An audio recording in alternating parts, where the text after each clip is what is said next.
അപ്പോൾ വീണ്ടും നമ്മൾ തിങ്ങി ഞെരുങ്ങി ഒരു സിനിമയുടെ ഒരു ഡിസ്കഷനോട് വന്നിരിക്കുകയാണ്. 3 BHK. ഒരു 3 BHK ഉണ്ടായത് അവിടെ പ്രശ്നം തീരുന്നത് അല്ലേ? ഏത് നിങ്ങൾ കമൻറ്റിൽ എഴുതാണ്ട് ഞങ്ങൾക്കറിയാം. അറിയാം. അത് കമൻറ്റ് അടിച്ച് വരണ്ട. സോ ഇന്ന് നമ്മൾ വന്നിരിക്കുന്നത് തമിഴിൽ നിന്ന് നമുക്ക് സിദ്ധാർത്ഥിൻ്റെ ഒരു പുതിയ ഒരു കൊച്ചുപടം റിലീസായിട്ടുണ്ട്. 3 BHK. ശ്രീ ഗണേശൻ എന്ന് പറഞ്ഞൊരു പുതിയ ഡയറക്ടറല്ല, പുള്ളിയുടെ മൂന്നാമത്തെ പടം. പുള്ളി ഫസ്റ്റ് പടം 8 തോട്ടകളാണ്. അതിനുശേഷം പുള്ളി നമ്മുടെ അതർവേ വെച്ചൊരു സിനിമ ചെയ്തിരുന്നു. അതിനുശേഷമുള്ള സിനിമയാണിത്. ഈ 8 തോട്ടകൾ അറിയാത്തവർക്ക് അത് 8 തോട്ടകൾ ആക്ച്വലി മലയാളത്തിൽ കൊറോണ പേപ്പേഴ്സ് എന്ന പേരിൽ പ്രിയദർശൻ റീമേക്ക് ചെയ്തിട്ടുണ്ടായിരുന്നു. സോ ശ്രീ ഗണേഷിൻ്റെ 3 BHK, സിദ്ധാർത്ഥിൻ്റെ 3 BHK, ശരത് കുമാറിന്റെ 3 BHK. അതാണ് പടത്തിന്റെ ഹൈലൈറ്റ്. ശരത് കുമാറാണ് ഒരു നല്ല ഹൊറർ സിനിമ. അതെ. ആക്ച്വലി നമ്മൾ കാണാൻ പോയതൊരു ഒരു കൊച്ചു ഫീൽ ഗുഡ് പടമാണെങ്കിൽ ഞങ്ങൾ കണ്ടത് ഒരു ഹൊറർ പടമായിട്ടാണ്. ഇത് വീഡിയോ കണ്ടുകൊണ്ടിരിക്കുന്ന ആൾക്കാർ ചിന്തിക്കും 3 BHK എന്ന് പറഞ്ഞാൽ ഹൊറർ പടമോ? എടാ അതൊരു ഫാമിലി പടമല്ലേ എന്ന്. ആക്ച്വലി അതൊരു ഫാമിലി പടമാണ്. സോ ബൂമർ താത്ത ഉള്ള അതെ സംഭവം എന്താണെന്ന് വെച്ച് കഴിഞ്ഞാൽ സിനിമ നല്ലൊരു ഉദ്ദേശത്തോടെ ഒരു നല്ല ഫീൽ ഗുഡ് പടമായിട്ടാണ് അവർ എടുത്തത്. അത് അങ്ങനെ കുറച്ച് പേർക്ക് കിട്ടിയിട്ടുണ്ടെന്ന് തോന്നുന്നു. കുറച്ച് ഓഡിയൻസ് ചിലപ്പോൾ അത് അങ്ങനെ കിട്ടുമായിരിക്കും, ഒരു നോർമൽ ഓഡിയൻസ് ചിലപ്പോൾ അത് കിട്ടുമായിരിക്കും. പക്ഷേ സിനിമ കുറച്ച് അത്ര ഇൻട്രസ്റ്റിംഗ് അല്ലായിരുന്നു ഞങ്ങൾക്ക്. സോ ഞങ്ങൾക്ക് കുറച്ച് ബോറടിച്ചു. ഈ ബോറടിച്ച് കഴിഞ്ഞപ്പോൾ ഈ സിനിമ നമ്മൾ എങ്ങനെ എൻജോയ് ചെയ്യുമെന്ന് ആലോചിച്ചപ്പോഴാണ് സിനിമയുടെ ആ ലെയർ നമ്മൾ കണ്ടെത്തിയത്. എന്ത് ലെയർ അല്ല, ഈ ഒരു പടത്തെ നമ്മൾ മറ്റൊരു വേർഷനിൽ അത് തന്നെ നമ്മൾ ആ ലെയർ കണ്ടെത്തിയിരിക്കുന്നു. പേഴ്സ്പെക്റ്റീവിൻ്റെ ഇഷ്യൂസ് ആണ്. അതായത് ഇപ്പം കഴിഞ്ഞ തലമുറ നമ്മൾ ആ ട്രെയിലറിന്റെ റിയാക്ഷൻ വീഡിയോക്കകത്ത് പറഞ്ഞത് എന്തോ ആണോ അത് തന്നെയാണ് സിനിമ. നമുക്ക് ആ ട്രെയിലർ കാണുമ്പോൾ എന്ത് കിട്ടുന്നോ അതിനപ്പുറത്തോട്ടൊന്നുമില്ല പടത്തിൽ. ഒരു കഴിഞ്ഞ ജനറേഷനിലൊരു വ്യക്തിയുടെ ലൈഫിൻ്റെ മറ്റേ ബുള്ളറ്റ് പോയിന്റ്സിലൊന്നാണ് വീട്. ഇതിനകത്ത് പുള്ളിയുടെ വളരെ സ്ട്രോങ് ഒരു ബുള്ളറ്റ് പോയിൻ്റാണ് വീട്. അവിടെ പുള്ളി സ്റ്റക്കായി നിൽക്കുകയാണ് എത്രയോ വർഷം. അപ്പോൾ ആ ജനറേഷൻ്റെ പെർസ്പെക്റ്റീവിൽ നിന്ന് നോക്കുവാണെങ്കിൽ അത് കറക്റ്റാണ്. ആ വീടെന്ന ലക്ഷ്യത്തിന് വേണ്ടി ജീവിച്ച് തീർക്കുകയാണ്.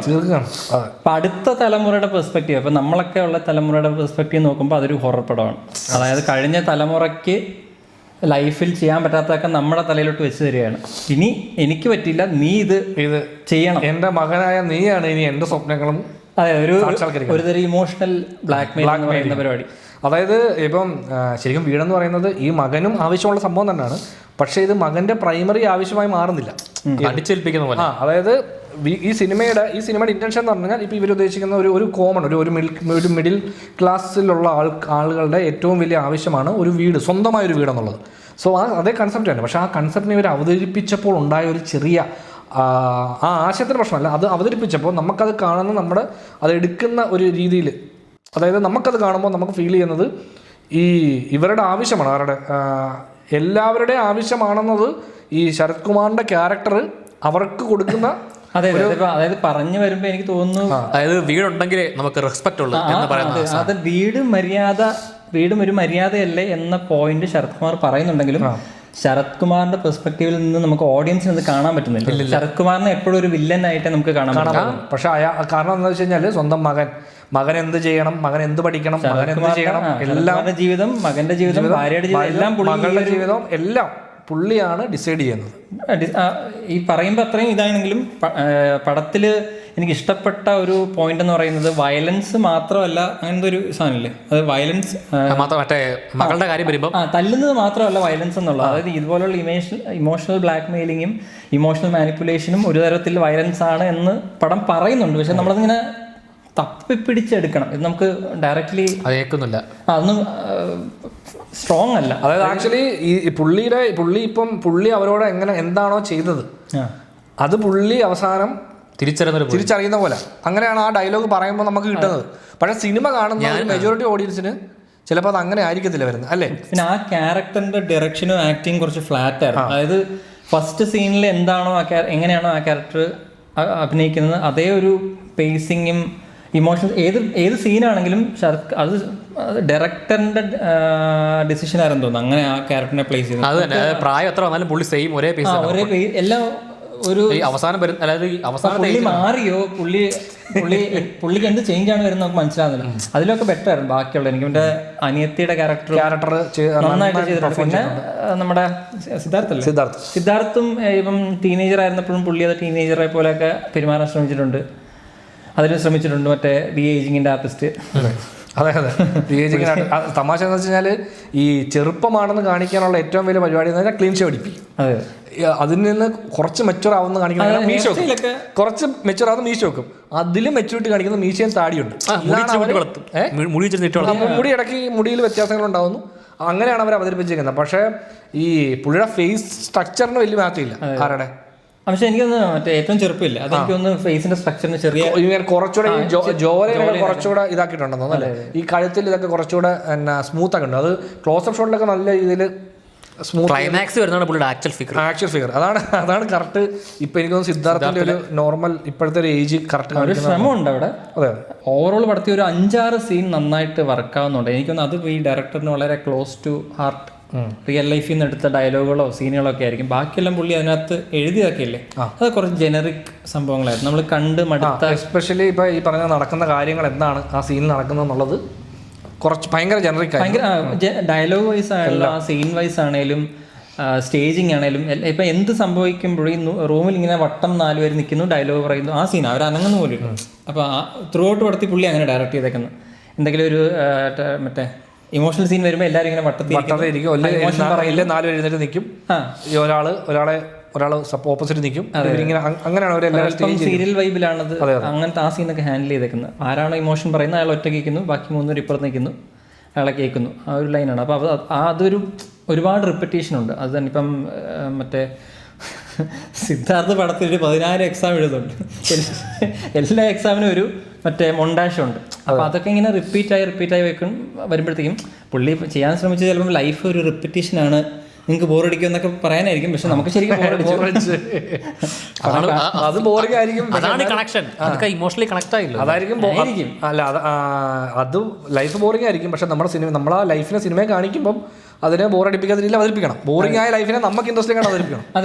അതേ ഉള്ളൂ. ഇപ്പോൾ ഈ സ്ക്രിപ്റ്റിംഗ് വൈസ് ഇപ്പം നമുക്കറിയാം, ഇത് പടത്തിൻ്റെ ഫസ്റ്റ് സീനിൽ തന്നെ നമുക്കറിയാം ഇയാൾക്ക് വീട് വെക്കണമെന്ന് ആഗ്രഹമുണ്ട്. അപ്പോൾ പടത്തിൻ്റെ ക്ലൈമാക്സ് വീട് വെക്കുന്നോ അല്ലെങ്കിൽ പുള്ളി വീടൊന്നും അല്ല വലിയ കാര്യം, എന്തെങ്കിലും ഒരു ക്ലൈമാക്സ് നമുക്ക് ഒരു ഊഹിക്കാമെന്നോ, അത് ട്രെയിലറിൽ നിന്ന് തന്നെ ഊഹിക്കാം. ട്രെയിലർ വീട് വെക്കുന്നതായിട്ടാണ് കാണിക്കുന്നത്. അപ്പം നമ്മൾ പ്രതീക്ഷിക്കുന്നു. പക്ഷെ അതിലേക്കുള്ള യാത്ര കുറച്ച് ഇൻട്രസ്റ്റിംഗ് ആക്കണം എന്നുണ്ടായിരുന്നു. പക്ഷെ അത് നമുക്ക് അത്ര ഇൻട്രസ്റ്റിംഗ് ആയില്ലെന്ന് മാത്രമല്ല, വളരെ ജനറിക് ആയതുകൊണ്ട് കുറച്ച് ബോറിംഗ് ആയിരുന്നു. അതായിരുന്നു ഇഷ്യൂ. അപ്പം അതുകൊണ്ട് തന്നെ സിനിമ നമുക്ക് തീരുന്നില്ലല്ലോ, ഈ പോയിന്റ് കഴിയുമ്പോഴത്തേക്കും ഇവിടെ നമ്മള് അപ്പോഴും ഡയറക്ടർ വീണ്ടും പറയുന്നത് അങ്ങനെയാണ് ലൈഫ്. അതെ, അങ്ങനെയാണ് ലൈഫ്. നീ ആവറേജ് ആണെന്ന് നീ അക്സെപ്റ്റ് ചെയ്യുന്ന, കുറച്ച് കഷ്ടപ്പെട്ട ഫ്യൂച്ചർ നല്ലോണം ജീവിക്കാൻ അഡ്ജസ്റ്റ് ചെയ്താൽ ഫ്യൂച്ചർ സന്തോഷമായിരിക്കും എന്നാണ് ഈ അച്ഛൻ മകനെ പറഞ്ഞു പഠിപ്പിക്കുന്നത്. അതെ, എല്ലാവർക്കും അങ്ങനെ റിപ്പറ്റേറ്റീവ് പ്രിൻസിപ്പിൾസ് ഉണ്ട്. ശരത് കുമാറിന്റെ അതാണ്, അഡ്ജസ്റ്റ് ചെയ്ത് ജീവിച്ചാൽ നമ്മളുടെ ഭാവി എന്ന് വരുമെന്ന് അറിയില്ല, പക്ഷെ എന്നോ വരാനിരിക്കുന്ന ഒരു ഭാവി നല്ലതായിരിക്കും എന്നുള്ളതാണ് ശരത് കുമാറിന്റെ ലൈൻ. വൈഫായിട്ട് അവരുടെ അഭിനയം കൊള്ളായിരുന്നു, അവരുടെ എന്തുവായിരുന്നു. പക്ഷെ അവർക്ക് ഒരുപാട് ഡയലോഗുകളോ കാര്യങ്ങളില്ല. അവർ മെജോറിറ്റി സീനുകളിൽ അവർ കുറച്ച് ഒരു ഒരു ടിപ്പിക്കൽ ഹൗസ് വൈഫ് എന്ന രീതി നിൽക്കുക. പക്ഷെ അവർക്ക് ഒരു സ്ഥിരം സാധനമല്ലല്ലോ, എന്താ പ്രോബ്ലം വരുമ്പോൾ അതിനെതിരെ ദോപ്പ്, അത് ഞാൻ പറഞ്ഞില്ല. 3-4 സ്ഥലത്ത് ഡയലോഗ് പറയും. പ്രോബ്ലം വരുമ്പോൾ അതിന്റെ സൊല്യൂഷൻ കണ്ടുപിടിക്കാനോ അങ്ങനത്തെ പറയത്തില്ല, കണ്ടുപിടിക്കണം. അത് 3-4 പ്രാവശ്യം പറയുമ്പോഴത്തേക്കും നമുക്കതൊരു റൈറ്റിംഗ് ഡയലോഗ് പോലെ തോന്നും. അതിങ്ങനെ അതേ ഡയലോഗ് തന്നെ പറയുന്നത്. അത് ആക്ച്വലി ഇങ്ങനെ നമ്മുടെ സെറ്റിംഗ് പേ ഓഫ് പോലെ വരേണ്ട സാധനങ്ങൾ എല്ലാ സീനിലും ഇവർ റിപ്പീറ്റ് ചെയ്തോണ്ടിരിക്കും. പേ ഓഫ് ഇല്ല, സെറ്റിംഗ് ഉള്ളി. ഇവനാണെങ്കിൽ തോറ്റ് ശരിക്കും ഒരു ആള് ഒരു നമ്മുടെ സെൻട്രൽ ക്യാരക്ടർ, ഇതിൽ സെൻട്രൽ ക്യാരക്ടർ എന്ന് പറഞ്ഞാൽ നമ്മൾ നോക്കിക്കഴിഞ്ഞാൽ നമുക്ക് ശരത് കുമാറിനെയും സിദ്ധാർത്ഥനെയും കാണാൻ പറ്റും. ഇവരെ 2 പേരുടെയും ലൈഫിനെ നമുക്ക് കാണാൻ പറ്റും. അതിൽ ഈ അച്ഛൻ്റെ ക്യാരക്ടർ, പടം തുടങ്ങുന്ന ഫസ്റ്റ് സീനിൽ തന്നെ ഇവർക്കൊരു വീട് വേണം. ആ വീട് ഇതാണ് പടത്തിന്റെ മോട്ടീവ്, വലിയ പടത്തിന്റെ ഗോൾ ഇതാണ്, ഇങ്ങോട്ടാണ് പോകണമെന്നൊക്കെ മനസ്സിലാവും. ഇവർ വാടക വീട്ടിൽ ചെല്ലുമ്പോഴത്തേക്കും മറ്റേ ഓണർ ഒറ്റ ബെഡ്റൂമേ ഉള്ളൂ. അപ്പം അതുകൊണ്ടാണ് 3 BHK എന്ന പടത്തിന് പേര് വരുന്നത്. അവിടെ നീ കണ്ടില്ലെന്ന് തോന്നുന്നു. ഒരു ബെഡ്റൂമേ ഉള്ളൂ. അപ്പം ഇവരൊന്ന് ചോദിക്കാൻ പറയും, ആ ബെഡ്റൂമിൽ മക്കളായ നിങ്ങൾ കിടന്നു, ഞങ്ങൾ ഹോളിൽ കിടന്നോളെന്ന് പറയും. അപ്പം മകൾ പറയുന്നതാണ്, ഇനി നമ്മളൊരു വീട് മേടിക്കുമ്പോൾ 3 ബെഡ്റൂം വേണം, ഒന്ന് എനിക്ക്, ഒന്ന് ചേട്ടന്, ഒന്ന് നിങ്ങൾക്ക് 2 റൂം കൂടെ എന്ന് പറയും. അപ്പം അങ്ങനെയാണ് പടം സ്റ്റാർട്ട് ചെയ്യുന്നത്. അപ്പോൾ അതാണ് അപ്പോൾ നമുക്ക് ആ സീൻ കാണുമ്പോൾ തന്നെ നമ്മൾ മനസ്സിലാവും ഈ സിനിമ നമുക്ക് നല്ല രീതിയിൽ എൻഡ് ചെയ്യണമെങ്കിൽ, ഹാപ്പി എൻഡിങ് ചെയ്യണമെങ്കിൽ എൻഡിൽ ഇവർക്കൊരു 3 BHK വേണം, ഇല്ലേ? നമുക്കറിയാം അങ്ങനെ അങ്ങോട്ടാണ് പോകുന്നത്. അപ്പം നമുക്ക് അറിയേണ്ടത് ഇവരുടെ യാത്ര അങ്ങോട്ട് എങ്ങനെ എത്തുന്നു എന്നുള്ള. അപ്പോൾ നമ്മൾ ഒരുപാട് സിനിമ കണ്ടിട്ടുണ്ട്. ഈ നായകൻ ഇങ്ങനെ പല കാര്യങ്ങൾ ചെയ്യും, തോൽക്കും, വീണ്ടും ചെയ്യും, വീണ്ടും തോൽക്കും, വീണ്ടും ചെയ്യും, വീണ്ടും തോൽക്കും, അങ്ങനെ പോയി വിജയിക്കണം. ഈ സൈക്കിള് നമ്മൾ ഒരു സിനിമ എന്ന നിലയിൽ, സിനിമ എന്ന ഫോർമാറ്റിൽ റിപ്പീറ്റ് ചെയ്യുന്നതിന് ഒരു പരിധിയുണ്ട് എപ്പോഴും, പ്രത്യേകിച്ച് റെപ്പറ്റേറ്റീവ് ആകുമ്പോൾ. ഇതിപ്പോൾ ഒരേ തോൽവികളും ഒരേ ശ്രമങ്ങളുമാണ്, ഒരേ സ്ഥലത്ത് തന്നെ വീണ്ടും ലാസ്റ്റ് ജോലിക്ക് പോകുന്നത്. അപ്പം ആ ഒരു ഇട്ടാവട്ടത്ത് നിന്നാണ് ഈ പടം വർക്ക് ചെയ്യുന്നത്, ഇതിൻ്റെ സ്ക്രിപ്റ്റ്. അപ്പം ആ ഒരു പ്രശ്നമുണ്ട്. അപ്പം ഇതേപോലത്തെ സംഭവം കുറേ കൂടെ ഫണ്ണായിട്ട്, ഏകദേശം ഇതുപോലത്തെ ഒരു പടമല്ല നമ്മുടെ വേലയില്ലപ്പെട്ടവരെയൊക്കെ. പക്ഷെ അത് കണ്ടുകൊണ്ടിരിക്കാൻ ഭയങ്കര രസം. പക്ഷെ അത് തന്നെ അപ്പൊ അവിടെ എന്ന് പറയുമ്പോൾ ഒരു ലൂസർ ആയിട്ടുള്ള ഒരു നായകൻ ലൈഫിൽ എങ്ങനെ അവിടെ അച്ഛന്റെ ഒരു ഇഷ്യൂ. പക്ഷെ അവിടെ ഈ അച്ഛന്റെ പക്ഷെ അച്ഛന്റെ ഒരു ലൈൻ ഓഫ് രീതി ഇവനുമായിട്ടുള്ള രീതി കുറച്ച് വ്യത്യാസമാണ്. അത് ഇവൻ നന്നാവുന്നില്ല. ഇവിടെ ശരത് കുമാർ എന്ന് പറഞ്ഞ ഒരു നന്മ നിറഞ്ഞ അച്ഛനാണ്. പുള്ളിയുടെ കാഴ്ചപ്പാടിൽ പുള്ളി നന്മയാണ് എല്ലാവർക്കും ചെയ്യുന്നത്. പുള്ളി ഇതെല്ലാം ചെയ്യുന്ന ആർക്ക് വേണ്ടിയാണ്? എൻ്റെ മക്കൾക്ക് വേണ്ടിയാണ്. അതെല്ലാം നന്മ, നിങ്ങളുടെ നന്മയ്ക്ക് വേണ്ടിയാണ് ഞാൻ ഈ പറയുന്നത്. അത് സംഭവിച്ച പുള്ളിയുടെ ലൈഫ്, അതായത് ഈ ക്യാരക്ടറിനെ നമ്മൾ ഇതിനു മുമ്പ് മൾട്ടിപ്പിൾ സിനിമ കണ്ടിട്ട്, അത് എൻ്റെ ലൈഫ് നശിച്ചു, എൻ്റെ മക്കളുടെ ലൈഫ് നന്നായിരിക്കും. പക്ഷെ ഈ നന്നാവാൻ ഇതാണ് ചെയ്യേണ്ടതെന്നുള്ള ധാരണകൾ, ഈ നന്നാവാൻ എന്ത് ചെയ്യണമെന്നും അച്ഛൻ പറയും. അവിടെയാണ് പ്രശ്നം. അതായത് ഇത് മക്കൾക്ക് ഇഷ്ടമുണ്ടോ ഇല്ലയോ എന്നുള്ളത് അച്ഛനെ ബോധം ചെയ്യുന്ന കാര്യമല്ല. ഒരു പോയിന്റ് പറഞ്ഞില്ലേ, നീ കല്യാണം കഴിച്ചില്ലേ പിന്നെ നിന്റെ ജീവിതത്തിൽ എന്താണ് എന്നൊക്കെ ചോദിക്കുന്ന സാധനം. അത് അച്ഛൻ ഫോഴ്സ് ചെയ്യുന്നത് എങ്ങനെയാണെന്ന് വെച്ചാൽ ഇമോഷണലിയാണ്. അച്ഛൻ ഇങ്ങനെ നീ അത് ചെയ്യണം എന്നല്ല പറയുന്നത്. അച്ഛനത് മകനത് താല്പര്യമില്ല എന്ന് പറഞ്ഞു കഴിഞ്ഞാൽ ഉടനെ അച്ഛൻ്റെ മുഖം വിഷമിക്കും, അച്ഛൻ കരയാൻ തുടങ്ങും. ഇത് കാണുന്ന മകന്റെ മനസ്സിൽ വിഷമാവും. ഇത് കാണുമ്പോൾ മകന് സ്വാഭാവികമായിട്ടും വിഷമം വരും. അവൻ പോയി വീണ്ടും എന്ന അച്ഛൻ്റെ ആഗ്രഹമില്ലെന്ന് പറഞ്ഞ് ചെയ്യും. ലൈഫ് ഇങ്ങനെ പോയി മകൻ്റെ ക്യാരക്ടർ വളർന്ന് വലുതായി അവൻ വിവാഹം കഴിച്ച് ഒരു ഇത്രയും വർഷം ജീവിച്ചു. അവൻ പറയുന്നുണ്ട് 35 വർഷത്തെ അവൻ്റെ ലൈഫ് എന്ന് പറയുന്ന സമയത്ത് അവിടെ എത്തുമ്പോഴും ഇവനും ഫെയിലറാണ്. അത് എന്തുകൊണ്ടാണെന്ന് വെച്ച് കഴിഞ്ഞാൽ അവൻ എന്താണോ ആഗ്രഹിക്കുന്നത് അതിലേക്ക് പോകാൻ സമ്മതിച്ചില്ല. കാരണം അവൻ്റെ ഉള്ളിലും ഈ വീട് വെക്കണം എന്നുള്ളതാണ് ലൈഫിൽ ഏറ്റവും വലിയ സംഭവം. സ്വന്തമായൊരു വീട് വേണം എന്നുള്ള ഒരു സംഭവം മകൻ്റെ മനസ്സിൽ അടിച്ചേൽപ്പിച്ച് മകൻ്റെ ലൈഫ് അവിടെ ഒരു പോയിന്റിൽ അവർ അത് തിരിച്ചറിഞ്ഞ് മകൻ അത് ഒരു പുതിയ വളരെ ലേറ്റായിട്ട് തിരിച്ചറിവുകളിലേക്ക് എത്തി. പക്ഷെ നമ്മളിങ്ങനെ പറയുമ്പോഴത്തേക്കും അതിനകത്തൊരു സാധനം ഉണ്ടല്ലോ, എനിക്കൊക്കെ റിലേറ്റ് ചെയ്യാൻ പറ്റുന്ന കേൾക്കുമെങ്കിലും പടം കാണുമ്പോൾ ആസ് എ ഫിലിം ഇത് നമുക്ക് അത്ര എഫക്റ്റീവ് ആവുന്നില്ല. ഓൺ സ്ക്രീൻ ഇത് എഫക്റ്റീവ് ആവുന്നില്ല. ഇത് സംഭവം ഒന്നും കൊള്ളാം, ഇന്നത്തെ സംഭവം ഉണ്ട്, നമുക്കത് പടമാക്കിയാൽ അത് വർക്കാവേണ്ടതാണ്. പിന്നെ എനിക്ക് തോന്നി ഈ ശരത് കുമാർ ഇത് വീട് വെക്കണം എന്ന തീരുമാനം എടുക്കാനുള്ള മോട്ടിവേഷൻ സംഭവം ഉണ്ടല്ലോ, അത് പക്ഷേ ഇവരിങ്ങനെ ചുമ്മാ പറഞ്ഞു പോകുന്നേ ഉള്ളൂ. ആ മോട്ടിവേഷനിലേക്ക് ശരത് കുമാറിനെ എത്തിച്ച പെങ്ങൾ ക്യാരക്ടറിനെ കാണിക്കുന്നില്ല. അത് ലാസ്റ്റ് വരെയും ആ ക്യാരക്ടർ മറ്റേ നമ്മുടെ സമ്മറിൻ ബദ്ലാവിലെ മറ്റേ പൂച്ചയല്ല ബജറ്റ് കൺസേൺ കാരണം പുതിയ ആക്ടേഴ്സിനെ വെക്കാൻ പറ്റില്ലായിരിക്കും. അതുകൊണ്ട് അല്ലെങ്കിൽ ആ ക്യാരക്ടർ അറിയണ്ട എന്നുള്ള സംഭവം. ഞാൻ വിചാരിച്ചത് പഴയ ഏതെങ്കിലും പടത്തിലെ മറ്റേ ശരത് കുമാറിന്റെ പഴയ നായകന്മാരെ ക്യാമിയോ എല്ലാം കാണുന്നില്ല. പിന്നെ ഒരു സംഭവം എന്ന് വെച്ചാൽ ഈ ടൈം ജമ്പ് കുറേ ഉണ്ടായിരുന്നു. അതായത് ഒരാഴ്ചയ്ക്ക് ശേഷം, അതായത് പടത്തിന് ഒരു സീൻ കഴിഞ്ഞാൽ അടുത്ത സീൻ തുടങ്ങുന്നതിന് മുമ്പ് ഒരു റൈറ്റിംഗ് ഉണ്ടാവും, ഒരു വാരത്തേക്ക് പിറക് എന്ന് പറഞ്ഞു, ഒരു 6 മാസത്തേക്ക്, ഒരു വർഷത്തേക്ക് ഇങ്ങനെ. ഈ ജമ്പ് വരുമ്പം ഈ ക്യാരക്ടേഴ്സ് ഈ 6 മാസത്തിൽ കുറച്ച് മാറ്റങ്ങൾ ഉണ്ടാവില്ല. ഇപ്പം അത്രയും മാറ്റങ്ങളിലാണ് ഇവർ പെരുമാറുന്നത്. അപ്പോൾ നമ്മൾ ഈ ക്യാരക്ടർ എന്താ ഇങ്ങനെ പെരുമാറുന്നത് എന്ന് തോന്നും. പക്ഷെ അത് ഈ 6 മാസത്തിൽ വന്ന മാറ്റമാണ്, അത് നമ്മൾ അറിയുന്നില്ല. അപ്പം അങ്ങനെ കുറച്ച് ജമ്പുകൾ കുറച്ച് എനിക്ക് ഈ 6 മാസം ഒന്ന് എഴുതി കാണിക്കുന്ന തമിഴിൽ കുറേ വർഷങ്ങളുടെ കഥയാണ് ഇപ്പോൾ ഇവർ ഈ സിനിമയിൽ കാണിക്കുന്നത്. അപ്പോൾ ഇത് എസ്പെഷ്യലി സംഭവം വെച്ചാൽ ഇതിപ്പം അങ്ങനെ ജമ്പ് ചെയ്യാൻ പാടില്ലെന്നല്ല, നമുക്ക് ജമ്പ് ചെയ്യുമ്പോഴും ഒരു ഫ്ലോ ഉണ്ടായെങ്കിൽ ഫ്ലോ ഇല്ല. ആ ഫ്ലോ ഇല്ലാത്തതുകൊണ്ടാണ് നമുക്കിത് ഭയങ്കരമായിട്ട് ഇതിങ്ങനെ ഫീൽ ചെയ്യുന്നത്. ഓരോ ടൈം ഫ്രെയിമിനും എത്ര നേരം നിർത്തിയിട്ട് ജമ്പ് ചെയ്താൽ കറക്റ്റായി ഫ്ലോ വരുമെന്ന് അറിയണം. ഇതിപ്പോൾ ഒരു സീന് വേണ്ടിയൊക്കെ ഒരു ടൈം ഫ്രെയിം നിൽക്കും. ആ സീൻ കഴിയുമ്പോൾ പിന്നെ ഒരു വാരത്തേക്ക് പിറകെന്ന് പറഞ്ഞ് എഴുതി കാണിച്ചിട്ട് അടുത്ത സീൻ അത് ഇങ്ങനെ അതും വരുന്നതിനൊരു ഇൻ്റർവൽ പോയി മീൻസ് എന്താ ഈ ഒരു വാരത്തേക്ക് പിറകെന്ന് പറഞ്ഞ് എഴുതി കാണിച്ചാൽ ഒരു സീൻ കഴിയുമ്പോൾ അടുത്ത സീൻ എഴുതി കാണിക്കുന്ന 6 മാസത്തേക്ക് പുറകെന്നായിരിക്കും. അപ്പം നമ്മളറിയുന്നത് ഇത് എന്താണ് ഒരു സീൻ കഴിയുമ്പോഴത്തേക്ക് ഇത്ര അങ്ങനെ ജമ്പ് ചെയ്ത് ഇത്രയും ജമ്പെന്ന് കണ്ടുപിടിക്കാനെ കുറച്ച് സമയം അല്ല അതേറൊന്നുമല്ല, അത് പ്രഷറെ ടൈം എടുക്കും. അല്ല അവരതിനെ കുറച്ചുകൂടെ ലോജിക്കലി കൂടെ ചിന്തിക്കുന്നുണ്ട്. അതായത് ഈ ഒരു കാര്യം നടക്കണമെങ്കിൽ കുറച്ച് സമയം വേണം, എന്നാൽ അത്ര സമയം കൊടുക്കാം എന്നുള്ള ലൈനിൽ ഇവൻ ബാങ്ക് ലോണിന് അപ്ലൈ ചെയ്യുന്നു, പിന്നെ 6 മാസത്തേക്ക് പിറകെ ബാങ്ക് ലോണിന് അപ്രൂവ് ആവുന്നു. അങ്ങനെയൊക്കെയാണ്. സത്യമല്ലേ? അപ്പോഴേ കിട്ടും. സത്യമാണ്. പക്ഷേ നമ്മൾ സിനിമയായിട്ട് കണ്ടോണ്ടിരിക്കുമ്പോൾ പെട്ടെന്ന് ബാങ്ക് ലോൺ കിട്ടിയല്ലോ എന്ന് വിചാരിക്കാം. പക്ഷേ അടിയിൽ 6 മാസത്തേക്ക് എന്നുള്ള അത് ഏറ്റവും വലിയ കോമഡി, ഹൗസിംഗ് ലോൺ കിട്ടുന്നു, അത് പോകുന്നു. ഇതിന് മാത്രം ഇതിനും വേണ്ടി ഹൗസിംഗ് ലോൺ എല്ലാ ബാങ്കിൽ നിന്നും ഹൗസിംഗ് ലോൺ കിട്ടുന്നു.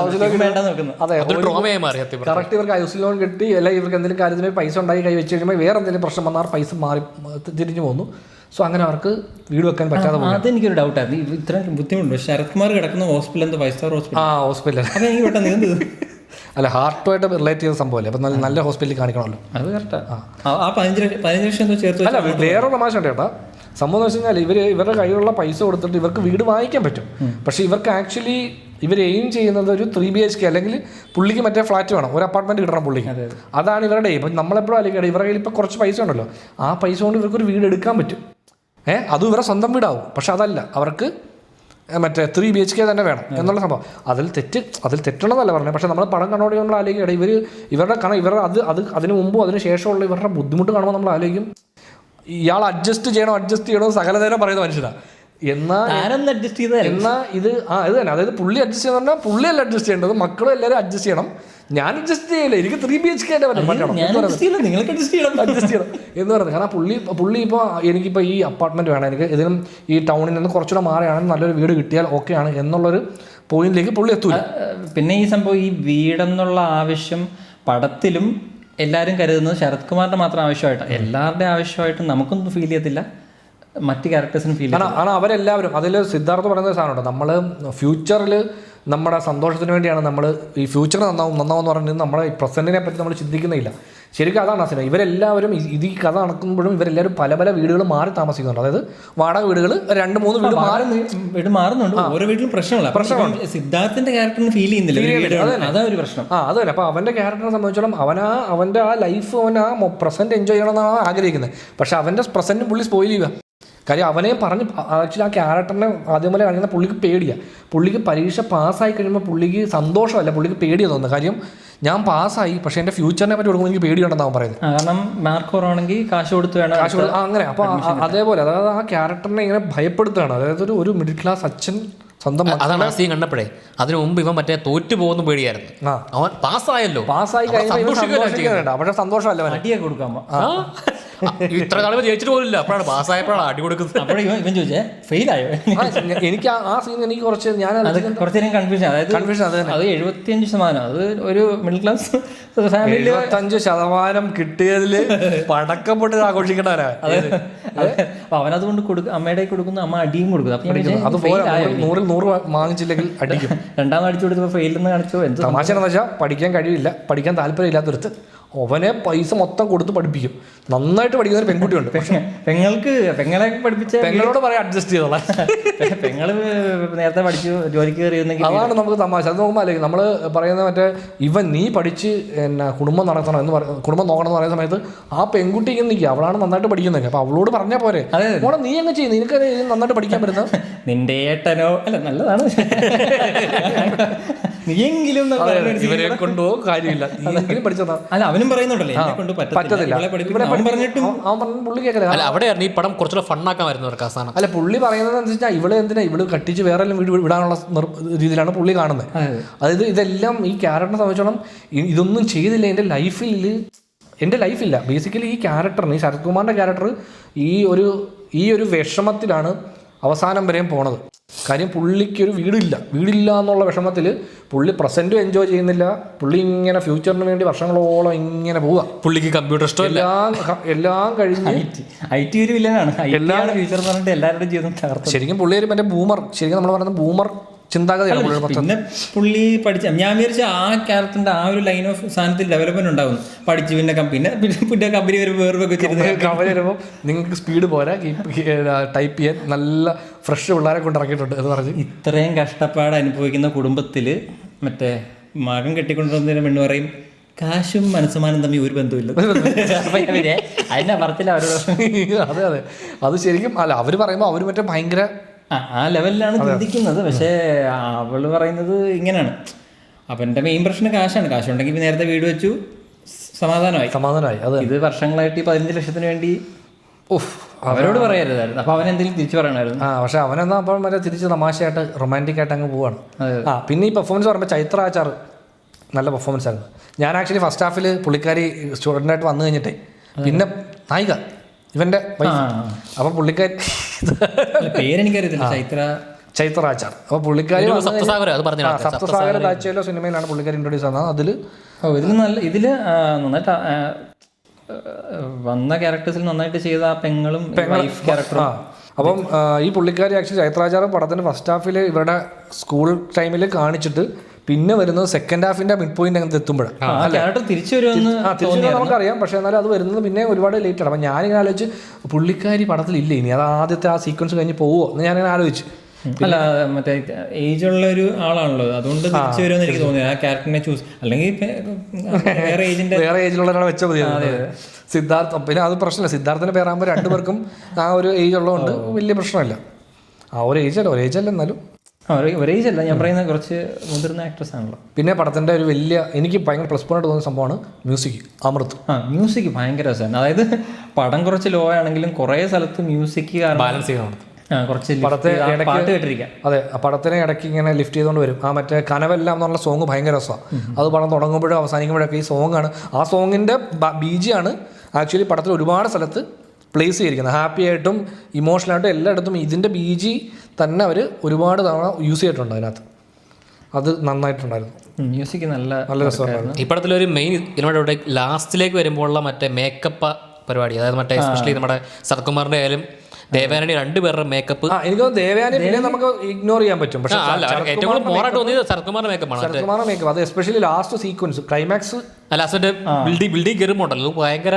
അവിടുത്തെ ലൈറ്റിങ് ഒന്നുകൂടെ അത് എടുത്ത് കണ്ടതായിരിക്കും ആ മറ്റേ മേക്കപ്പ് ചെയ്യുന്നിടത്ത് വലിയ. അല്ല അത് തമാശ എന്താ വെച്ചാൽ ഇവര് ഫേസിൽ ഒരു ഫോക്കസ് ചെയ്തെങ്കിലും കഴുത്ത് ഒരു ടച്ച് ചെയ്തത് പോലെ വിട്ടിരിക്കുന്നു. അപ്പോൾ അതുകൊണ്ട് തന്നെ മുടിയിലും കേൾക്കണം. അതെ, അത് പുള്ളി ഇങ്ങനെ പ്രായമായ ക്യാരക്ടറാണ്. അപ്പോൾ പുള്ളിയുടെ നരച്ച മുടിയായി. അപ്പോൾ ഇവരിങ്ങനെ ഫേസിൽ ഇങ്ങനെ ആ ഏജും ആ ഒരു കുറച്ച് ഇതാവുമല്ലോ, എന്താ പറയുക, ഡാർക്കാവും സ്കിന്ന്. അപ്പോൾ അതെല്ലാം അവതരിപ്പിക്കാൻ വേണ്ടി ഈ സ്കിന്നിൽ ഇങ്ങനെ ഈ ഏരിയയിലൊക്കെ ഇങ്ങനെ ഇവരിങ്ങനെ ടച്ചപ്പ് ചെയ്തപ്പോൾ ആയിരിക്കണം തോന്നുന്നു അത് ആ വൈറ്റ് മുടിയിൽ ഇങ്ങനെ കയറി കിടക്കുക. അപ്പോൾ നമ്മൾ ഈ ക്ലോസപ്പ് ഷോട്ടൊക്കെ വെക്കുമ്പോൾ അത് ഭയങ്കര വൃത്തിയായിട്ട് കാണാം. പിന്നെ അതുപോലെ ഇവിടെ ഇങ്ങനെ ഒട്ടിച്ചിട്ടുണ്ട്, ഈ വിഗിൻ്റെ മറ്റേ പീസ് ഒട്ടിച്ചിട്ടുണ്ട്. അതിന് മുമ്പോട്ടുണ്ട് മറ്റേ ആ വിഗ് വെച്ച് തുടങ്ങുന്ന മുതൽ അത് ഭയങ്കര എവിഡൻ്റ് ആയിട്ട് അറിയാൻ പറ്റും. പക്ഷേ ക്ലൈമാക്സ് അത് ഭയങ്കര വൃത്തികേടായിട്ട് തോന്നിയത് ഇത്രയും ശ്രദ്ധിക്കാതെ വിട്ടുകൊണ്ടായിരിക്കണം. ശ്രദ്ധിക്കാതെ വിട്ടത് അവർ ഒന്നുകിൽ ഇപ്പോൾ ടൈമിങ്ങിൻ്റെ ഒക്കെ കൊണ്ടായിരിക്കും. ലൈറ്റിംഗ് ചേഞ്ച് ഒക്കെ ആയിരിക്കും. മറ്റേത് ലാസ്റ്റ് സീക്വൻസ് ഈ പറയുന്ന സീക്വൻസിൽ സൺലൈറ്റ് റെപ്ലിക്കേറ്റ് ചെയ്യാൻ വേണ്ടി ഭയങ്കര ഹാർഷ് ലൈറ്റ് ഒക്കെ, അപ്പം ശരിക്കും ഇതൊക്കെ എടുത്തറിയുന്നതായിരിക്കും ഈ ഇതിൻ്റെ ഇടയിൽ കൂടെ ഒക്കെ. അതും അപ്പോൾ അങ്ങനെയൊക്കെ സിറ്റുവേഷൻ ഉണ്ടാകുമ്പോൾ ക്ലോസ് അപ്പ് ഷോട്ട് എടുത്തിട്ട് ഇവിടെ ഇത് പ്രശ്നമാണല്ലോ, എന്നാൽ ഇത് ഒന്നുകൂടെ റീടച്ച് ചെയ്യുമെന്നോ ഇല്ലെങ്കിൽ ഷോട്ട് നമുക്ക് ക്ലോസ് ചെയ്യുന്ന മാറ്റി വെക്കാമെന്നോ അങ്ങനത്തെ യാതൊരു ഡിസിഷനും എടുക്കുന്നില്ലല്ലോ അവർ. ഇത് വെച്ച് അങ്ങ് പൊക്കോട്ടെ എന്നുള്ളതാണ്. കാരണം ഇമോഷൻ വർക്ക് ആവുന്നുണ്ടല്ലോ, അതുകൊണ്ട് അതെ. ഈ പറയുന്ന ദേവയാനി പുള്ളിക്കാരത്തിലെ ക്യാരക്ടറിന് അങ്ങനെ പ്രത്യേകിച്ച് ശ്രദ്ധിക്കത്തൊക്കെ ഒന്നും ചെയ്യാനില്ലാതായിപ്പോയി ആ ക്യാരക്ടർ. ഇപ്പം പെങ്ങളുടെ ക്യാരക്ടറിന് ഒരു 2 സീനുണ്ട്. അവരുടെ ചേച്ചി അല്ല അനിയത്തി ചേട്ടൻ റിലേഷനൊക്കെ നമുക്ക് ബിലീവബിൾ ആയിരുന്നു, വളരെ ഓൺ സ്ക്രീൻ വളരെ രസമുള്ളായിരുന്നു. അപ്പം അത് പുള്ളിക്കാരുടെ ഈ പറയുന്ന പോലെ മറ്റേ നമ്മുടെ വേലയിലെ പെട്ടതായിരിക്കും അത് അമ്മ മോൻ റിലേഷൻഷിപ്പ് ഭയങ്കര രസമാണ്. അത് അങ്ങനെ ഒരു സംഭവങ്ങളൊന്നും ഇതിനകത്ത് വർക്കൗട്ടാണ്. അച്ഛൻ മകൻ അത് വർക്കൗട്ടാണ്, പക്ഷെ അതെനിക്ക് വർക്കായില്ല. അല്ല വർക്കൗട്ട് ആകണ്ടിരുന്നത് അതായിരുന്നു, പക്ഷെ അത് അത്രയ്ക്കും വർക്കൗട്ട് ആയിട്ടില്ല. അതാണ് അതും ഈ റീസൺ കൊണ്ട് അത് വേറെ ആർക്കും ഒരു വീട് വേണമെന്ന് സ്ട്രോങ് ആയിട്ട് കാണാത്തതുകൊണ്ട് ശരത് കുമാർ വില്ലനാണ്. അതെ, അതായത് അമ്മയും മക്കളും എല്ലാം ഈ ഉള്ളത് കൊണ്ട് ഹാപ്പി ആവാൻ അവർ പ്രസന്റിൽ എങ്ങനെ ഹാപ്പി ആവാൻ ആഗ്രഹിക്കുന്നുണ്ട് അവർ, പക്ഷെ അത് ശരത് കുമാർ സമ്മതിക്കത്തില്ല. ശരത് കുമാറിൻ്റെ അടുത്ത് ഏതോ ഒരു പെങ്ങൾ പറഞ്ഞിട്ടുണ്ട് നിനക്കൊരിക്കലും ഒരു വീട് വെക്കാൻ കഴിയത്തില്ല എന്ന്. പിന്നെ ആ ക്യാരക്ടർ ഒരു സാധനം റിയലൈസ് ചെയ്യാൻ ഭയങ്കര ഡിലേ ആണ്. അതുകൊണ്ട് നമുക്ക് ഫ്രസ്ട്രേഷൻ ആ ക്യാരക്ടറോട്. കാരണം ഈ പറയുന്ന പോലെ ഒരു ആംഗ്ലം എന്തോ ഉണ്ടല്ലോ, അയാളുടെ അടുത്ത് നിന്ന് കാശ് ചോദിക്കുമ്പോഴേ അയാൾ പുച്ഛത്തിൽ തട്ടിക്കളഞ്ഞേക്കുവാണ്. എന്നാലും മനസ്സിൽ ഫുള്ളി ഒരു കല്യാണാലോചനയായിട്ട് വരുമ്പോഴത്തേക്കും നമുക്കൊന്ന് കേട്ടിട്ട് അയാളെ കേൾക്കണ്ട, ഞാനൊരു ആവശ്യമായിട്ട് ചെന്നപ്പോഴത്തേക്കും അയാൾ തിരിച്ചു നോക്കിയില്ലോ എന്നൊക്കെ പറയുന്നത്. അതെ, അതായത് എനിക്ക് പുള്ളി ഒരു മനുഷ്യനായിട്ട് തോന്നിയില്ല. നമ്മുടെ നാട്ടിലൊരു മനുഷ്യനാണെങ്കിൽ അങ്ങനെ ആയിരിക്കത്തില്ല. ഒരാൾ മുഖം പറഞ്ഞെന്ന് പറഞ്ഞു കഴിഞ്ഞാൽ മഴിക്കുന്നവരെ അയാളോട് മന്നിപ്പില്ല, അല്ലേ, മന്നിക്ക മാട്ടെ നിന്നോട് എന്നുള്ള ലൈനായിരിക്കും സാധാരണ ഒരാൾ. എസ്പെഷ്യലി മിഡിൽ ക്ലാസ്സിലെ ആൾക്കാരിൽ അങ്ങനെ ആയിരിക്കും. അവരുടെ ഒരു നേച്ചർ വെച്ചിട്ട് അല്ലെങ്കിൽ ഈ പറഞ്ഞ പോലെ അങ്ങനത്തെ ഒരു ഇതുണ്ടാവും. അതായത് നമ്മൾ ഒരു കോമൺ മാൻ്റെ ഒരു സംഭവം ഉണ്ടല്ലോ. ഇപ്പം നമ്മളൊരാളോട് സഹായം ചോദിച്ചു കഴിഞ്ഞപ്പോൾ അയാൾ നമ്മളെ പട്ടിപ്പുച്ഛം, അതിനുശേഷം ഇയാൾ നമ്മൾ നല്ലൊരു സിറ്റുവേഷൻ, അതായത് ലൈഫ് നമ്മൾ നല്ല രീതിയിൽ ഇപ്പം നമ്മൾ വിജയിക്കാൻ തോന്നുന്ന മൊമെൻറ്റിൽ ഇയാൾ വീണ്ടും വരും. എന്നിട്ട് നമ്മളോട് പറയാം വീടൊന്നും വായിക്കണം, നിങ്ങൾ നേരെ പെണ്ണ് കെട്ടിച്ചു കൊടുക്കും എന്ന് പറയുമ്പോൾ ആണല്ലേ നല്ല കാര്യം, എന്നാൽ അത് ചെയ്യാം എന്ന് പറഞ്ഞു പോകുന്ന ഒരു സൈക്കോ തന്ത്രമായിരുന്നു. അതെ, എന്നാൽ നമുക്ക് വീട് വെക്കാൻ വെച്ചിരുന്ന ആ പൈസ കൊണ്ട് നമുക്ക് മകളുടെ കല്യാണം നടത്താം. പക്ഷേ ഒരു കാര്യമുണ്ട്, ഞാൻ ആ ക്യാരക്ടറിൽ ഫ്രസ്ട്രേറ്റഡ് ആയിട്ടുണ്ടെങ്കിലും ആ ക്യാരക്ടറിനെ എനിക്കറിയാം. അതുകൊണ്ട് ഞാൻ വിശ്വസിക്കുന്നു അങ്ങനെ ഒരു ക്യാരക്ടർ എക്സിസ്റ്റ്. ഏത് ക്യാരക്ടറാണ്? എനിക്ക് പരിചയമുണ്ട് ശരത് കുമാറിന്. അതുകൊണ്ട് ഞാൻ പറയില്ല. എക്സ്ട്രീംലി ഇൻട്രോവേർട്ടഡ് ആയിട്ടുള്ള ആളുകളാണ്. വേറൊരാളുടെ കയ്യിൽ നിന്ന് അവർ ജീവിക്കുന്ന തന്നെ ചുറ്റുമുള്ള എല്ലാവരുടെ കയ്യിൽ നിന്നും അദ്ദേഹം നല്ലൊരു മനുഷ്യനാണല്ലോ എന്ന് കേൾക്കാൻ വേണ്ടി. അതുകൊണ്ട് അതെ, എന്ത് തരം കോംപ്രമൈസിന് അവർ തയ്യാറാണ്. അഡ്ജസ്റ്റ്മെന്റ് ഓൺലി അങ്ങനെയുള്ളവർ ഏറ്റവും കൂടുതൽ വെറുപ്പിക്കാൻ പോകുന്ന അവരുടെ ഏറ്റവും അടുത്ത് നിൽക്കുന്നവരെ വെറുപ്പിക്കാൻ പോകുന്നത്. അതായത് അവരുടെ അടുത്ത് നിൽക്കുന്നവർക്ക് മനസ്സിലാകത്തില്ല എന്തുകൊണ്ട് ഇവരിത് ചെയ്യുന്നു. അങ്ങനെ ഒരു ക്യാരക്ടറുണ്ട്, എന്തുകൊണ്ട് ഇവരിത് ചെയ്യുന്നു എന്ന് ഏറ്റവും അടുത്തവർക്ക് മനസ്സിലാകത്തില്ല. പക്ഷേ എനിക്ക് പരിചയമുള്ളത് നിനക്ക് അറിയത്തില്ല. അല്ല, അതൊക്കെ ഇഷ്ടംപോലെ കണ്ടുകൊണ്ട് വേറെ നിങ്ങൾക്കറിയാമെങ്കിൽ കമന്റ്. പിന്നെ ഈ പടത്തിൽ മറ്റേ ഒരു ഇന്റർവൽ പോർഷൻ കഴിഞ്ഞൊരു സീൻ ഉണ്ടല്ലോ, ഇവന് ജോലി കിട്ടുന്ന ഫസ്റ്റ് പോയിന്റ്, അവിടെ ഈ പടം അവസാനിപ്പിക്കാൻ ഇവന് ജോലി കിട്ടുന്നത്, ഇവന് ജോലി കിട്ടുന്നില്ല. അതായത് ഈ പടത്തിന്റെ ഫസ്റ്റ് ഹാഫ് ആക്ച്വലി എനിക്ക് ഫീൽ ചെയ്ത പ്രശ്നം അതായിരുന്നു. പടത്തിന്റെ ഇവർ വീണ്ടും പ്രശ്നമല്ല എനിക്ക് ഫീൽ ചെയ്തത്, ഒരു റെഗുലർ സോഴ്സ് ഓഫ് ഇൻകം അത് കിട്ടിക്കഴിയുന്നതോടെ ഇവരെ പ്രശ്നങ്ങൾ തീരുന്നുണ്ടല്ലോ. സിനിമയിൽ അങ്ങനെയാണ്, അത് തീരുന്നിടത്തോളം അത് കിട്ടിക്കഴിഞ്ഞാൽ പിന്നെ ഇവർ നോർമൽ ലൈഫ് മുമ്പോട്ട് കൊണ്ടുപോകാം. അപ്പോഴും ഇവർക്ക് മറ്റേ വലിയ വീട് വാങ്ങിക്കണം എന്നുള്ള ആ ആഗ്രഹം ബാക്കി കിടക്കും. പലയിടത്തും പടം അവസാനിപ്പിക്കായിരുന്നു. പടം ഫസ്റ്റ് ഹാഫിൽ നിർത്തായിരുന്നു പറഞ്ഞത്. കാര്യം ഇപ്പം നമ്മളിത് പറയുമ്പോൾ നമ്മളിതിനെ കളിയാക്കല്ല. ബേസിക്കലി സിനിമ കണ്ടുകൊണ്ടിരിക്കുമ്പോൾ നമുക്ക് തോന്നുന്ന ഈ ഇമോഷൻ നമുക്ക് ഞാൻ പറയും, ഇപ്പോൾ ഒരു കോമൺ ഓഡിയൻസിന് ഈ പടം വർക്കാവും. എസ്പെഷ്യലി ഇപ്പോൾ എൻ്റെ അമ്മയൊക്കെ പടം കണ്ടു കഴിഞ്ഞാൽ റിലേറ്റബിൾ ആണ്. പക്ഷെ നമ്മൾ എപ്പോഴും ഒരു സിനിമ ഡിസ്കസ് ചെയ്യുമ്പം ഒന്ന് അതിൻ്റെ കണ്ടന്റിനെ എടുത്ത് ഡിസ്കസ് ചെയ്യും. ഇപ്പം ബിരിയാണി എന്ന് പറഞ്ഞ പടം എനിക്കിങ്ങനെ തോന്നിയിട്ടുണ്ട്. അതായത് ഈ സിനിമ കാണുമ്പം ഈ വിഷയത്തെക്കുറിച്ച് ചർച്ച ചെയ്തു എന്നതാണ് ആ പടത്തിൻ്റെ പോസിറ്റീവ്. പക്ഷേ നമ്മൾ വേറൊരു പോയിന്റിൽ നോക്കുകയാണെങ്കിൽ സിനിമ എന്ന മീഡിയം എങ്ങനെയാണ് അവർ ആ വിഷയം ചർച്ച ചെയ്യാൻ യൂസ് ചെയ്തതെന്നും കൂടെ നോക്കും. ആ മീഡിയം അതാണ് നമ്മുടെ മെയിൻ ഒരാവശ്യം. ആ മീഡിയം യൂസ് ചെയ്യുമ്പോൾ അതിനെ മാക്സിമം യൂസ് ചെയ്യണം ആ സബ്ജക്റ്റ് പറയാം. ഇപ്പോൾ ചുമ്മാ ഒരു ക്യാമറയ്ക്ക് മുമ്പിൽ ഇതുപോലെ കുറച്ച് ആൾക്കാരെ ഞങ്ങൾ അരുത്തി ഇങ്ങനെ സംസാരിക്കുന്നത് സിനിമ എന്ന് വിളിക്കാൻ പറ്റില്ല. അതുകൊണ്ട് നമ്മളൊരു ചർച്ചയാണ്. ഈ കാര്യം നമ്മൾ എത്ര വലിയ പോയിന്റ് പറഞ്ഞാലും ഇത് ഗംഭീര സിനിമ എന്ന് ഞങ്ങൾ പറയത്തില്ല. ഇപ്പം ഇതേ സംഭവം, ഞങ്ങൾ ഈ പറയുന്ന ഇതേ സംഭവം അല്ലെങ്കിൽ വേറൊരാൾ പറയുന്ന അതേ സംഭവത്തെ ആ മീഡിയം യൂസ് ചെയ്ത് അതിൻ്റെ എല്ലാ സാധ്യതകളെ യൂസ് ചെയ്ത് വളരെ ഇൻട്രസ്റ്റിംഗ് ആയിട്ട് കൂടുതൽ ആളുകളിൽ എത്തിക്കുക. ഇപ്പം എനിക്ക് ഭയങ്കര പ്രിയപ്പെട്ടൊരു സബ്ജക്റ്റ്, അത് വേണമെങ്കിൽ എനിക്ക് ഇവിടെ മൈക്ക് വെച്ച് പറയാം. പക്ഷെ ഞാൻ സിനിമ തിരഞ്ഞെടുക്കുമ്പോഴത്തേക്കും ആ സബ്ജക്റ്റ് ഏറ്റവും കൂടുതൽ പേരിൽ എത്തിയാൽ അത്രയും പേർക്ക് ഗുണം ഉണ്ടാകുമെന്നാണ് എനിക്ക് അങ്ങനെയാണ്. പക്ഷേ ഭയങ്കര ബുദ്ധിപരമായി ഞാൻ ചെയ്തിട്ട് 10 പേരെ ഇത് കാണുന്നുള്ളൂ, ഒരു കാര്യമില്ല. അപ്പോൾ അത് വേസ്റ്റ് അല്ലേ? അത് ഭയങ്കര സംഭവമാണത് ആ പറഞ്ഞ കാര്യം. പക്ഷേ ആരും കാണുന്നില്ല. അപ്പം അങ്ങനെയുള്ളൊരു ഫ്രസ്ട്രേഷൻ. അപ്പോൾ ഇതിൻ്റെ ഒരു ബാലൻസ് ഉണ്ടായിരിക്കണം. നല്ല സംഭവം നല്ല രീതിയിൽ പ്രസൻറ്റ് ചെയ്യണം, ആ സിനിമ ഗംഭീരമായിട്ട് യൂസ് ചെയ്യണം, അതിൻ്റെ ടെക്നിക്കാലിറ്റീസ് ഒക്കെ യൂസ് ചെയ്യണം. അതേപോലെ തന്നെ ഇതിൻ്റെ നല്ലൊരു സബ്ജക്റ്റാണ് അവർ ചൂസ് ചെയ്തേക്കുന്നത്. ഇങ്ങനെയുള്ളൊരു ഫ്രസ്ട്രേറ്റിംഗ് ലാസ്റ്റ് ജെൻ അച്ഛന്മാരും കാണും, അവരുടെ മറ്റേ ഭാണ്ഡങ്ങളൊക്കെ മക്കളിലേക്ക് ട്രാൻസ്ഫർ ചെയ്യുന്നു, അത് മക്കളും അനുഭവിക്കുന്നു. ആ സംഭവങ്ങളൊക്കെ ഉണ്ട്, നമുക്കത് റിലേറ്റ് ചെയ്യാൻ പറ്റും ഒരുപാട് പേർക്ക്. പക്ഷേ ആസ് എ സിനിമ ഇതത്ര വർക്കല്ല. ബട്ട് ആ സബ്ജക്റ്റ് നല്ല സബ്ജക്റ്റാണ്. അങ്ങനെ ഇതിനെ കാണാൻ പറ്റും എന്നും പറഞ്ഞ് ഇപ്പോൾ അത്ര മോശം പടമല്ല.